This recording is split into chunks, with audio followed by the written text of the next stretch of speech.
Welcome to Tucker Carlson Tonight. We told you about this on Friday night, and then over the weekend, we put it into some context. So we'll summarize the story for you once more. Last summer, a group of American intelligence analysts working for the U.S. government issued a report on the origins of COVID. They've been asked to, and they did. Now, these people work at CIA, NSA, a bunch of other agencies, and they concluded that the coronavirus may very well have been manufactured in a lab by the Chinese military. Turns out that's not a talk radio conspiracy theory. As a factual matter, it's a very real possibility.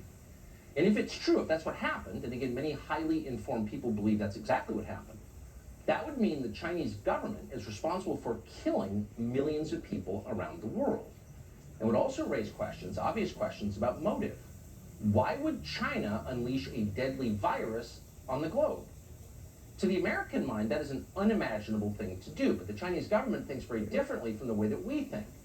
And here's why. America has been the dominant power in the world for more than 100 years, since the end of the First World War when Europe destroyed itself. Empires destroying themselves always paves way for new empires, something we should keep in mind at the moment.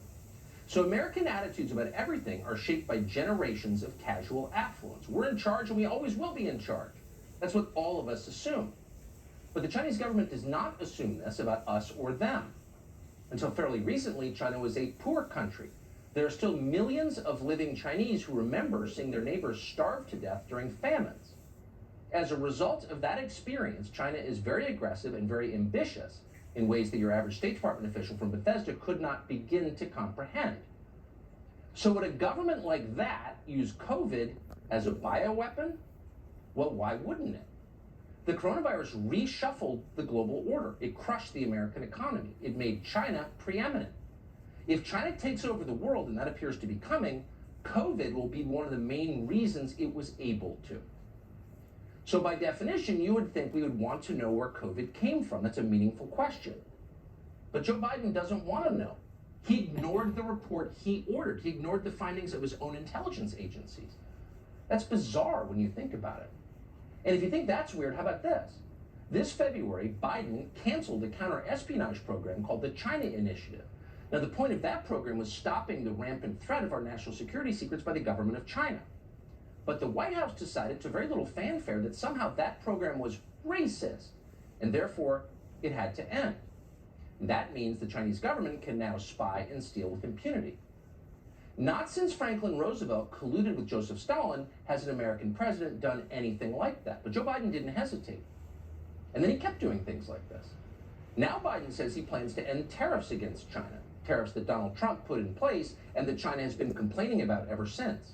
And not only is Joe Biden ending tariffs against China, Joe Biden's Justice Department has just arrested the man responsible for those tariffs. His name is Peter Navarro. He was the most effective China hawk in the Trump administration. Last month, Peter Navarro was handcuffed at a Washington, D.C. airport and dragged to jail in leg irons. Why? Supposedly because of January 6th. But Peter Navarro had literally nothing to do with January 6th. He wasn't even there. But Joe Biden didn't stop there. Steve Bannon was the other notable voice in the Trump administration, warning about the growing power and malicious intent of the Chinese government.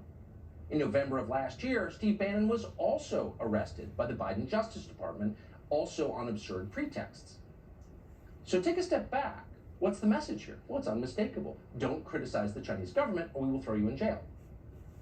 Now, if you happen to be watching all of this from Beijing, as Chinese leaders definitely have been, you would be applauding. Joe Biden just arrested your loudest critics. How gratifying is that? Things are going well for you. You already control Canada, whose brain-dead prime minister is effectively a Chinese lackey. Now the most powerful country in the world is doing exactly what you want it to do. You'd be thrilled by this. You'd be especially thrilled to see Joe Biden destroy America's single greatest asset, which is its domestic energy supply, and make the United States entirely dependent on Chinese technology for wind and solar projects. If you're the Chinese government, this is the masterstroke. This is the checkmate. Once you control a country's energy grid, you control that country. And you would know that because you didn't go to Yale Law School. And you know something about reality as a result. And by the way, if you're watching all this from Beijing, you would find it especially amusing to have the President of the United States sell you his country's strategic petroleum reserve, even as he declared oil and gas off limits to his own population. If you could pull that off, you would know you were entirely in charge of the U.S. government. You could make Joe Biden do anything. But of course, you already knew that because you've seen it in action. When American forces left Afghanistan, Joe Biden turned over Afghanistan's entire mineral wealth, which is vast, to the Chinese government. That would include gold and coal and oil and gas, lithium, rare earth minerals, resources the United States needs to make smartphones, automobiles, power our energy grid. But Joe Biden handed all of that to the government of China. And then he kept going. Biden also dropped the Trump administration's efforts to ban Chinese surveillance programs that pose as social media apps. That means WeChat and TikTok. Then Biden approved licenses for Huawei, which is controlled by the Chinese government, to buy auto chips. That gives the Chinese government even deeper control over the automotive supply chain in this country, one of our last manufacturing sectors. And then, as a humiliating flourish, a deep and groveling kowtow, Joe Biden signed the so-called climate pledge with China. China will ignore this pledge. Obviously, they already are ignoring it. But we will take the pledge seriously because that's the kind of country we are. And that pledge will further cripple our domestic energy production because that's what it was designed to do. It's all pretty amazing when you think about it, when you put it in context. Whatever helps the Chinese government, Joe Biden has dutifully done.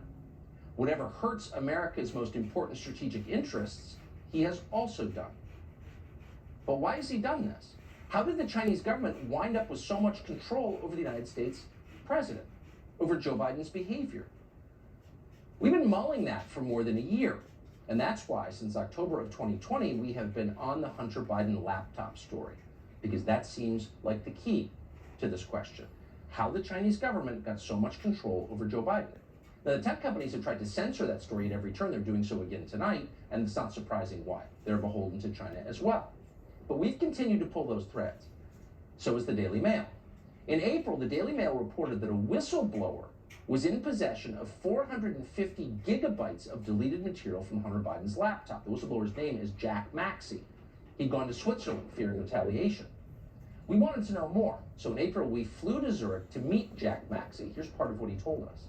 So you've taken a look at the laptop, and you now believe that there are deleted files on that laptop that nobody else has seen, but that you have found and seen. Describe how you found these files. Well, my first purpose of this trip was to get the 128,000 emails, of which 120,000 were in archives on the original visible portion of it, and to catalog all of the text messages, most of which are also in archives. And we did that relatively quickly. I was just going to make copies for the Senate, the House, and all the state AGs, and see if maybe local sheriffs could start enforcing the laws that the feds wouldn't. And about day 5 of this process, one of my guys said, "Hey, Jack, I feel like there's more on here. Do you mind if I try some little tricks?" And I said, "Sure, go ahead." And within 15 minutes, he's like, "Oh my God, we just got 10 gigabytes of this, 5 gigabytes of this, that, and the other thing." Ultimately, we ended up with over 100,000 more emails that we've been able to scrape out of it, 80,000 images and videos. So you can say what you want about Jack Maxey, and you can dismiss him by calling him names, but the story he was telling was really interesting, tantalizing, in fact, given what we already knew was on the laptop. But for some reason, no one in law enforcement appeared to be listening or even care. But the Daily Mail kept going on this. Recently, they said they gained access to a backup of Hunter Biden's iPhone from the laptop, and it's a good thing they did. It turned out to be a trove of fascinating information. It included a voicemail from Joe Biden to his son talking about a story in the New York Times about Hunter Biden's business dealings in China. Here's part of it. Hey, Palace Dad, it's 8:15 on Wednesday night. If you get a chance, give me a call. Nothing urgent. Just want to talk to you. I thought the article, released this thing online, it's going to be printed tomorrow in the Times, was good. I think it's clear. And anyway, if you get a chance, give me a call. I love you. So the context for that is complicated. Here's what's not complicated. Joe Biden has said on the record repeatedly that he had no knowledge of his son's business dealings with China. That proves Joe Biden was lying. And we have a lot more on this coming up. But just know that voicemail which apparently is real, proves that Joe Biden knew about his son's business dealings with China. That ought to be enough to spur a wave of media inquiries to the White House. Why did you lie to us? You haven't seen that. Now, the Times piece you just heard Joe Biden reference was published on December 12, 2018. The story reported on Hunter's dealings with a man called Yi Zhiming. He led the CEFC, China Energy Company, until 2018. At that point, he was arrested on charges of corruption and economic crimes by the Chinese government, which is never a good thing. He hasn't been seen since. The government of China has seized most of CFFC's assets. One of his top deputies, called Patrick Ho, was also convicted in New York of bribing African officials to help Iran avoid oil sanctions. What a group. These are Hunter Biden's business friends. So why would Joe Biden have any interest in this? Why would he be concerned about a New York Times story on CEFC and Hunter Biden? Well, it could be for the obvious reason. Joe Biden himself was making money from this, from CEFC, lots of money. According to emails obtained by the New York Post from Hunter Biden's laptop in October of 2020, one of Hunter Biden's business partners, James Gillier, explained that Joe Biden would receive a 10% stake in CEFC. Quote, "The equity will be distributed as follows," he wrote. 20 to Hunter, 20 to Rob Walker, 20 to Gillier himself, 20 to Tony Bobolinsky, 10 to Jimmy Biden, that would be Hunter Biden, that would be the president's brother, and quote, 10% held for the big guy.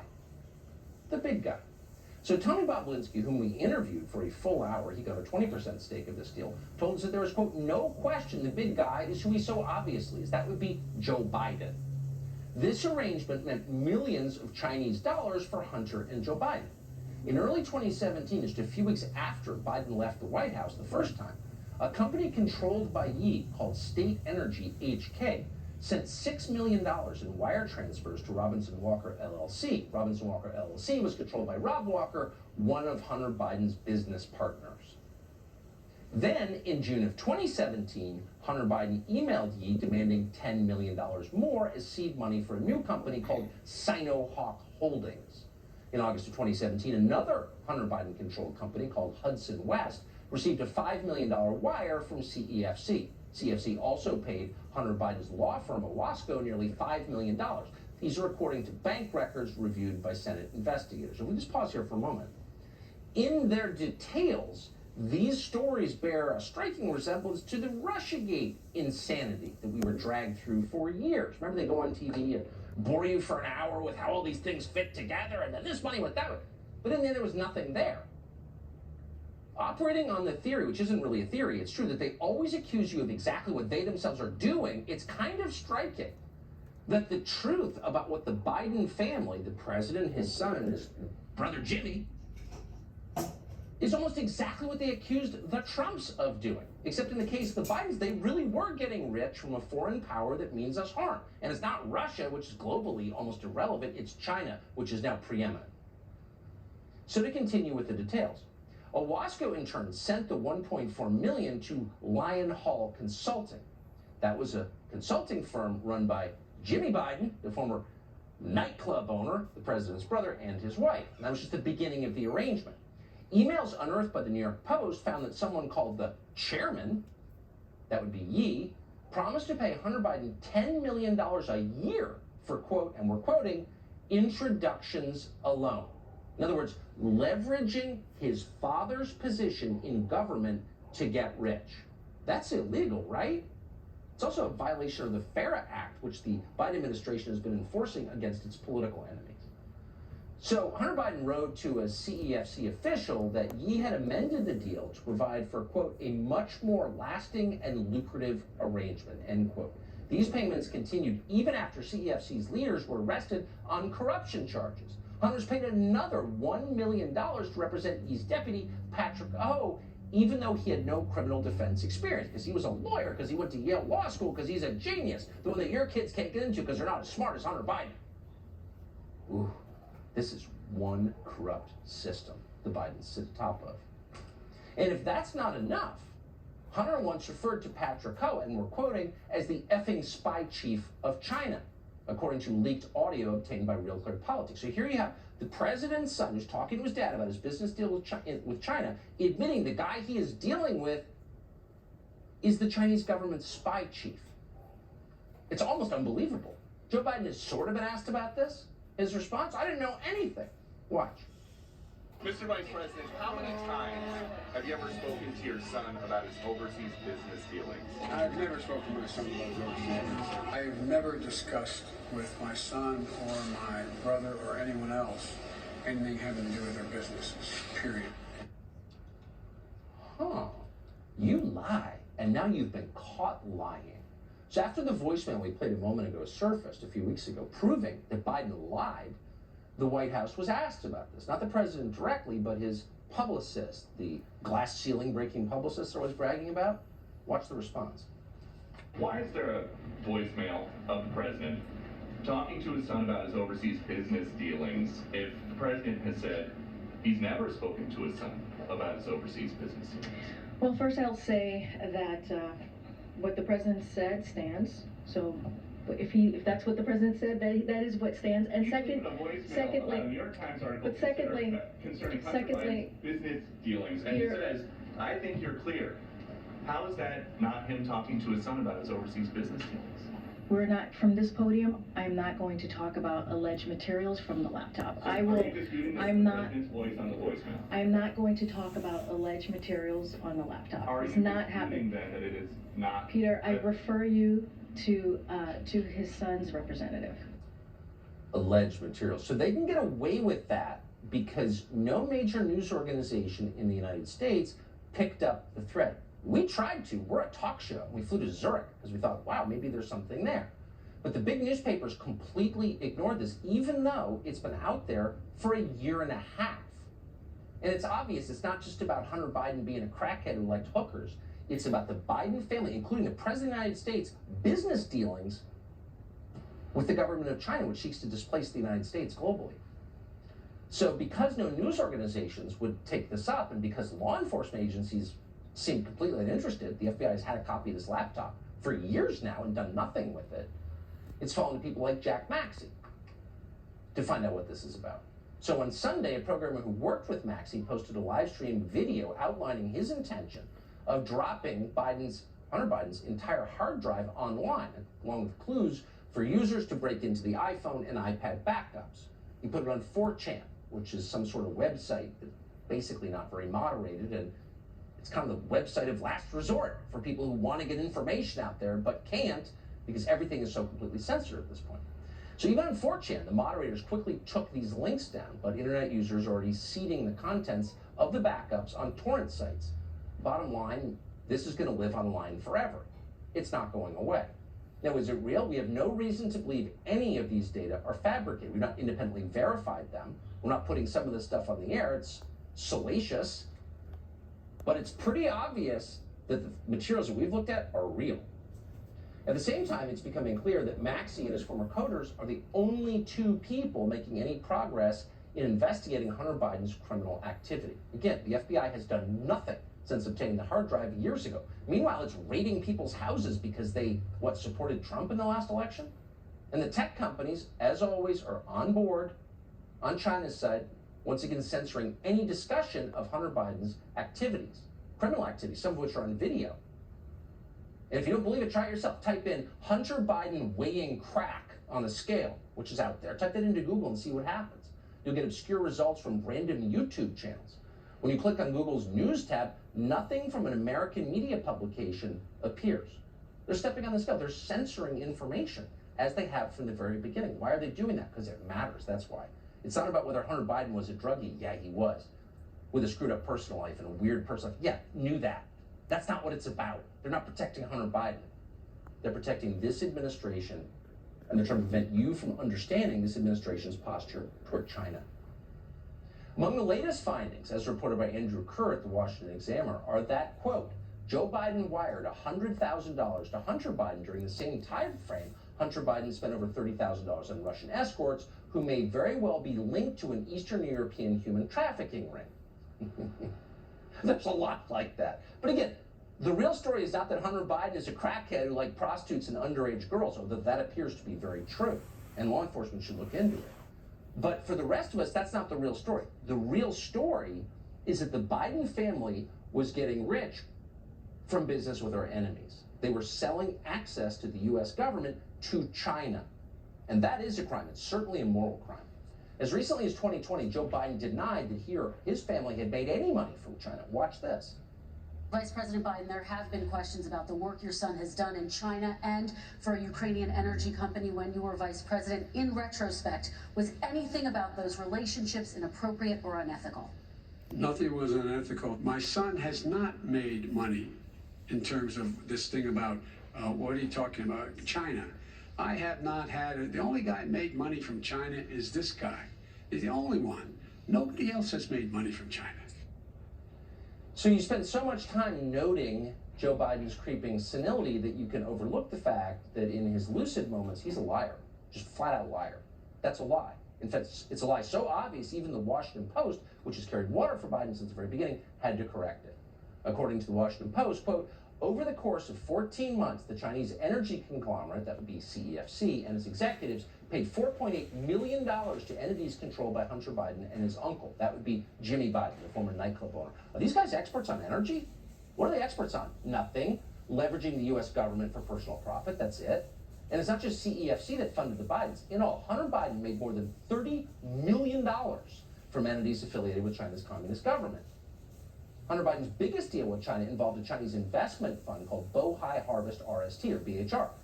In December of 2013, Hunter Biden and Joe Biden flew to Beijing. It was a government trip on a government plane. And that's when Hunter introduced his father to a BHR executive. Again, that's a flat-out violation of law. You can't take Air Force Two to China to lobby on behalf of the Chinese government, your own father. Full-on crime. Now, the Bidens denied it, but Hunter eventually took a 10% stake in that company, a stake worth about $20 million. Then a Chinese company called Harvest Global wired another $5 million to another company controlled by Hunter Biden, this one called Burnham Asset Management. He's got more companies than your average mafia don. According to the Washington Free Beacon, Hunter Biden, quote, reached out directly to the firm's chairman and said the investment, and we're quoting, would be important to the Biden family. Biden family, including his dad, the Vice President of the United States. So what's in it for Harvest Global? Well, per the Free Beacon, quote, Biden put together a financial proposal for Burnham to pitch to Harvest that promised, quote, Washington, D.C. access for investors. They're selling influence. Selling influence with the U.S. government, again, not to Belgium, not to Swaziland, to China, the country that has the United States in its sights. They want to displace us as the leader of the world, and they will be cruel masters if they're ever able to do that. Hunter Biden also co-founded a firm famously called Rosemont Realty. This is a good one. Rosemont Realty owns commercial buildings all over the United States. Now, a Hong Kong-based firm called Gemini Investments later snapped up Rosemont Realty. Gemini was controlled at the time by Sino-Ocean Land. That was chaired by the head of China Ocean Shipping Corporation, or COSCO. As Peter Schweitzer reported, quote, Japanese government agencies report that, quote, Chinese intelligence services are closely linked to COSCO. Well, of course they are, and that's true of all big Chinese companies. It's not like the United States. They don't have independent big businesses in China. They're all arms of the Chinese government. Now, China's president, Xi Jinping, has called COSCO, and we're quoting, the dragon's head for China. What did Hunter Biden make for doing this? About 180 grand. Now, we know about most of this because of reporting from Hunter Biden's laptop, which now everyone admits is authentic. But for more than a year, you were not allowed to talk about the story, and now maybe you understand why. It wasn't protecting the feelings of Hunter Biden's family, or making fun of his drug addiction, or seeing pictures of him with M&Ms stacked on his private parts, whatever. It was about China. And that's why the media portrayed it at the time as a conspiracy theory. Watch. When you look at this computer store owner in Delaware who allegedly received Hunter Biden's laptop, that is more in line with when you think about somebody who's a useful idiot. That's kind of the entry point that is kind of, again, a classic indicator of the potential presence of disinformation. Right-wing media has been focused on Hunter Biden, this laptop that intelligence officials have warned is likely Russian disinformation. Law enforcement is actively investigating whether the alleged Hunter Biden emails are linked to any foreign intel ops. The story is preposterous. So we're supposed to believe that Hunter Biden, in a drunken stupor, dropped off his laptop in, I guess, apparently QAnon repair office. So again, having been a rich country for over 100 years, Americans are not trained to think in geopolitical terms. We're not trained to think in terms of which country is more powerful than which other country, who makes the decisions, who's in charge. That's the way China thinks of everything. And so this story intersects with the single biggest story taking place generationally in the world, and that's the rise of China and the decline of the United States. And the Biden family participated directly in that shift of power from the United States to China. Now, in 100 years, this will all be very, very obvious. But in the meantime, do not be distracted. This is not about Hunter Biden arguing with a hooker about how much crack is on the scale. This is about our leaders, the Biden family, and not just the Biden family, selling out America, including its most precious assets, to the Chinese government. Well, kind of interesting what's happened in Sri Lanka. You have seen an entire country collapse in the last couple of days on TV because they were dumb enough to implement the green energy policies that our leaders suggested they implement. More on Sri Lanka, a fascinating story, believe it or not, after the break.